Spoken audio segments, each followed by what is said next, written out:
പഠിക്കണം.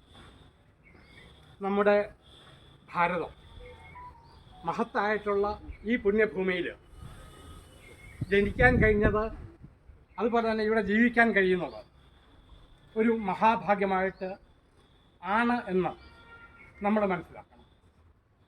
പുല്ല എങ്കിലും ഈ മണ്ണിൽ പുലരാൻ ജന്മം ഉദിച്ചെങ്കിൽ ജീവൻ സാർത്ഥകമായേനെ എന്നാണ് ഭാരതത്തെക്കുറിച്ച് കവികൾ പാടിയിരിക്കുന്നത്.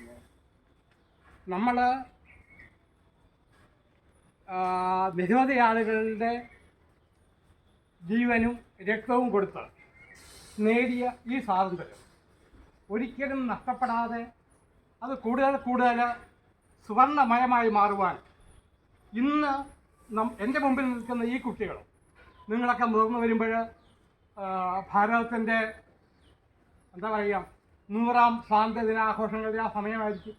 ആ സമയത്ത് ഭാരതത്തെ വീണ്ടും വിശ്വഗുരുവായിട്ട് ഉയർത്തുന്ന തരത്തിലുള്ള പ്രവർത്തനങ്ങൾ നിങ്ങളുടെ ഓരോരുത്തരുടെയും ഭാഗത്തു നിന്ന് ഉണ്ടാവണം.